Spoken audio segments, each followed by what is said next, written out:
तो hello guys, welcome to channel Meeku 105। और आज के वीडियो में हम बात करने वाले हैं अबाउट मंडे नाइट रॉ। तो चलो शुरू करते हैं।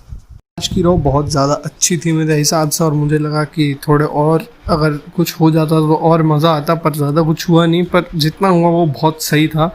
और अगर आपने रॉ नहीं देखी तो देखने की ज़रूरत है नहीं, क्योंकि मैं बता दूंगा आज क्या क्या हुआ। तो लेट्स बिगिन। तो आज का जो पहला मैच था वो था फॉर द यूएस चैम्पियनशिप, जो था अपोलो क्रूज वर्सेस एमवीपी। और इस मैच में दोनों ही चैम्पियन थे। हाँ, इस मैच में दोनों जो थे दोनों ही चैम्पियन थे। जो अपोलो क्रूज थे वो तो पुराने वाले यूनाइटेड स्टेट्स चैम्पियन, और जो ये थे एमवीपी वो थे नए वाले यूएस चैम्पियन। और बेल्ट भी दोनों थी, एक तो नई वाली और एक पुरानी वाली। और इसमें आखिरी में अपोलो क्रूज जीत जाते हैं इस मैच को। आखिरी में एक बहुत खतरनाक वाला, मेरे ख्याल से बैक ब्रेकर टाइप कुछ मारते हैं और जीत जाते हैं। और उसके बाद अंदर आते हैं बॉबी लैशले फुल लेंसन मारने के लिए, पर वो बच के निकल लेते हैं और फिर पोज देते हैं वो अपने दोनों टाइटल्स के साथ।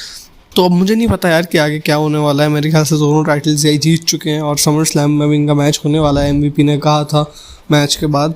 तो अब पता नहीं क्या होगा उसमें। उसके बाद होता है the much awaited KO show. वैसे मच अवेटेड तो था नहीं, मैंने बोल दिया यूँ ही, थोड़ा भारी लगना चाहिए ना। पर केविन ओवेंस के साथ यार चल रहा है, मुझे तो बहुत बेकार लग रहा है देख के, क्योंकि केविन ओवेंस को कोई मैच वैच भी नहीं दे रहे, ना कोई स्टोरी लाइन दी भी तो कौन सी थी, रूबी ट्राइड स्क्वाड वाली और आइकॉनिक्स वाली, तो पता नहीं। और मेरे ख्याल से स्टोरी लाइन भी नहीं है ये, यूँ ही बस एक बेस था, एक तरह से हेल्पिंग हैंड थे केविन ओवेंस की राइवलरी को बढ़ाने के लिए। और अब मेरे ख्याल से उनका कोई मैच है भी नहीं, समर स्लैम के लिए कोई प्लान ही नहीं है। तो देखते हैं। केविन ओवेंस ने बुलाया रूबी रायट को और उन्होंने आके बात करी लिव मॉर्गन के बारे में। और फिर केविन ओवेंस ने बुलाया लिव मॉर्गन को और उन्होंने कहा कि तुम दोनों की टीम बहुत अच्छी थी और मुझे पता है तुम वो टीम फिर से अभी भी ला सकते हो, तो एक बार अच्छे से बात करो एक दूसरे से, और क्या पता तुम्हारी टीम वापस आ जाए। फिर वो दोनों बात करते हैं और वहाँ पे आ जाती है आइकॉनिक्स, और केविन ओवेंस फिर से वो शायद मेरे ख्याल से ऐसा ही कुछ बोलते हैं आइकॉनिक्स को, तुम यहाँ पे आना ही नहीं चाहिए था ये वो।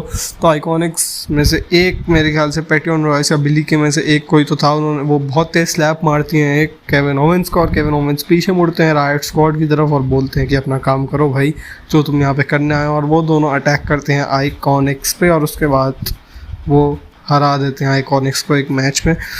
उसके बाद जो सेगमेंट था वो था ड्रू मैकिंटायर का सेगमेंट, और उन्होंने वो आए और उन्होंने कहा, सबसे पहले थैंक यू कहा ऑर्टन को, क्योंकि उन्होंने पिछले हफ्ते एक लेसन सीखा ऑर्टन से कि जब भी वो स्ट्राइक करेंगे वो सिर्फ RKO ही मारेंगे। तो उन्होंने थैंक किया कि थैंक यू भाई पिछले हफ्ते ये रॉ को ख़त्म करने के लिए और मुझे स्ट्राइक करने के लिए।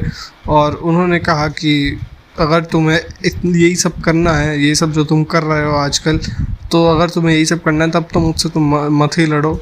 और फिर उसके बाद वो पॉइंट आउट करते हैं कि जब रैंडी ऑर्टन अपने पुअर बिहेवियर की वजह से फायर्ड हुए हैं, ये जो कंपनी है उससे बहुत बार रैंडी ऑर्टन ने अपना कैरेक्टर ब्रोक किया है। उस पर भी मैं वीडियो बना दूंगा एक अलग से, शायद बननी तो चाहिए, बना दिया वैसे बहुत लोगों ने, पर एक और बार बनाने में क्या जा रहा है। तो मैकिंटायर कहते हैं कि तुम कितनी बार फायर भी हुआ अपने पुअर बिहेवियर की वजह से। और वहाँ पे आते हैं रैंडी ऑर्टन, और वहाँ पे वो कहते हैं कि जो तुमने मुझे रिस्पेक्ट अभी दी थी शुरुआत में, वैसी रिस्पेक्ट तुम अभी भी दो, और जो तुमने पिछले हफ्ते दी थी जब मैंने तुम्हें चैलेंज किया था, वैसी रिस्पेक्ट मुझे अभी भी चाहिए। और फिर वो एक्सेप्ट करते हैं कि वो बहुत बार फायर हुए हैं, पर वो फिर उसके बाद वो कहते हैं कि वो बहुत ज़्यादा वैल्यूएबल है ड्रू मैकिंटायर से। और उसके बाद ऑर्टन चैलेंज करते हैं और कहते हैं कि मैकिंटायर को वो कुछ ओरिजिनल कहें उनके बारे में, ऑर्टन के बारे में। और मैकिंटायर कहते हैं कि ऑर्टन रिप्रेजेंट करते हैं एक, ऑर्टन जो फिगर है वो एक ऐसी चीज़ रिप्रेजेंट करता है जो हर चीज़ गलत है, मतलब ऑर्टन एक रॉन्ग वे में सबको रिप्रेजेंट करता है, और जो भी गलत होता है WWE में वो होता है सिर्फ रैंडी ऑर्टन की तरफ से। तो बेसिकली ड्रू मैकिंटायर ये कहना चाहते हैं कि जो भी फालतू चीज़ें होती हैं WWE में वो रैंडी ऑर्टन रिप्रेजेंट करते हैं, और उसके ज़िम्मेदार रैंडी ऑर्टन है। और फिर इन दोनों के बीच में एक और क्लैश ऑफ वर्ड्स होता है, और आखिर में आते आते मेरे ख्याल से ड्रू मैकिंटायर ने बहुत अच्छा प्रोमो कट किया और इनकी जो राइवलरी थी इसको थोड़ा और बढ़ा दिया है। तो अब देखते हैं क्या होता है। और उसके बाद जो मेरे लिए सबसे बढ़िया मोमेंट था आज की रॉ का, वो था नाया जैक्स को मिल गया सस्पेंशन, क्योंकि उन्होंने एक ऑफिशियल को स्ट्राइक किया। तो मेरे ख्याल से बहुत सही चीज़ थी, नाया जैक्स को मिलना ही चाहिए था। उसके बाद जो मैच था वो था फॉर द 24/7 चैम्पियनशिप, जो था Akira Tozawa versus Shelton Benjamin versus R-Truth। और अकीरा टोजावा इसमें जीत जाते हैं, इसको कुछ मैं कहूँगा नहीं यार, 24/7 चैम्पियनशिप में क्या कहूँ। उसके बाद जो मैच था वो था Sasha banks versus Shaina Baszler, और उसकी शुरुआत हुई थी जब बेजलर ने पंच किया था बैंक्स को बैक स्टेज। और मेरे ख्याल से अब शायना बेजलर, बेली, साशा बैंक्स और आस्का, जो अब इन चारों का चल रहा है, ये बहुत सही चल रहा है मेरे ख्याल से। अब पता नहीं कौन चैलेंज करेगा किसको समर स्लैम में, पर ये तो पक्का है भाई कुछ तगड़ा होने वाला है। और साशा बैंक्स वर्सेस शायना बेज़लर एक नो कॉन्टेस्ट में ख़त्म हो गया क्योंकि आस्का ने अटैक कर दिया बेली पर।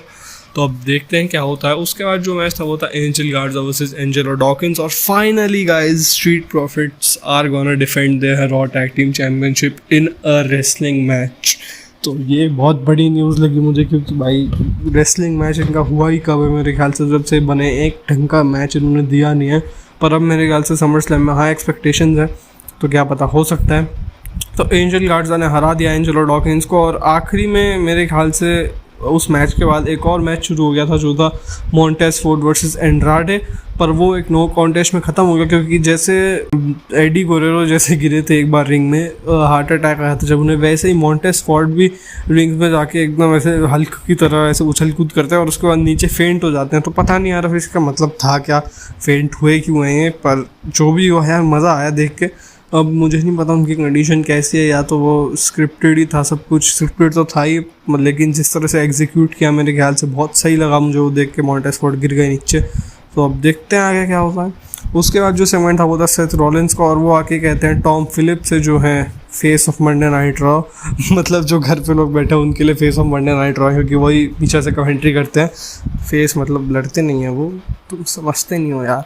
उसके बाद सेथ रॉलिंस आता है और कहते हैं टॉम फिलिप्स को कि तुम हंस रहे थे पिछली बार जब मर्फी पर अटैक हुआ था और ये सब वो सब। फिर वो कहते हैं मर्फी तुम इसकी जगह ले लो, तुम कमेंट्री करोगे। तो वहाँ पे होता है सुमो, जो भी कमेंट्री पे होते हैं वो खड़े हो जाते हैं, वो कहते हैं कि मैं इससे ज़्यादा तेज़ हंसा था और हंसना भी चाहिए तुम लोगों पे।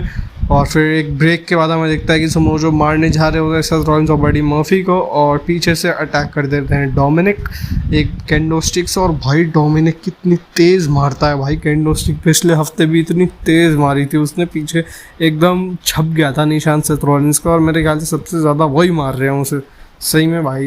डोमिनिक तो अलग ही लेवल पे लेके जा रहा स्टोरी लाइन को। आखिरी में एक डाइव भी मारते हैं वो टॉप रोप से, जो देख के अच्छा लगता है, मज़ा आता है जो देख के। और मेरे ख्याल से अब जैसे स्टोरी लाइन चल रही है, रे मिस्टीरियो तो बाहर है, पर अब डोमिनिक है भाई, फुल टाइमर बन रहे हैं। उसके बाद था मेन इवेंट टाइम नहीं मेरे ख्याल से, एक तरीके से आफ्टर शो ऑफ रॉ शुरू होता है रॉ अंडरग्राउंड, जिसका मुझे आइडिया बिल्कुल नहीं था क्या है। पर वहाँ पे हमें देखने को मिलते हैं Shane McMahon, the best in the world, जो अक्टूबर में चले गए थे एक करियर वर्सेस करियर मैच के बाद, उनका पहला अपीयरेंस था। और वहाँ पे लड़ रहे होते हैं डॉल्फ ज़िगलर, और देख के थोड़ा बेकार सा लगा डॉल्फ ज़िगलर को। अभी पिछले हफ्ते WWE चैम्पियनशिप के लिए जा रहे थे और अब यहाँ पे लोकल कॉम्पिटिटर्स से लड़ रहे हैं। लेकिन उसके बाद मुझे पता चला कि ये है क्या, क्योंकि वहाँ पे आती है द हर्ट बिजनेस, जो है बॉबी लैशले और शेल्टन बेंजामिन और MVP, और वहाँ पे वो आके लड़ते हैं ऐसे ही लोकल कॉम्पिटिटर से। और मेरे ख्याल से एक MMA का टाइप कुछ है ये, और ये नीचे हो रहा है, अंडरग्राउंड हो रहा है, जैसे लूचा अंडरग्राउंड होता है वैसे टाइप का है। और मज़ा आया देख के। शेन मैकमैन यहाँ पे इसको कंडक्ट करा रहे हैं, मेरे ख्याल से इंट्रोड्यूस कराया उन्होंने। तो पता नहीं अब क्या होता है मेरे ख्याल से, क्योंकि रॉ अंडरग्राउंड की जो टैगलाइन है उन्होंने यही कहा है कि एनीथिंग गोज़ हियर, कुछ भी हो सकता है। तो मेरे ख्याल से आइडियाज़ अभी तक तो मुझे इतना सही लगा नहीं, पर क्या पता आगे हो जाए। अभी पहला ही दिन था इसका, तो अब ज़्यादा बोल भी नहीं सकते। आपको कैसी लगे मंडे नाइट रॉ, कमेंट्स में लिख के बता देना। और जो भी आपका फेवरेट मैच रहा वो भी बता देना कमेंट्स में लिख कर। क्या लगता है समर स्लैम कैसी जाएगी। और अगर यहाँ तक वीडियो देख लिया तो लाइक कर देना और सब्सक्राइब भी कर देना मेरे चैनल को।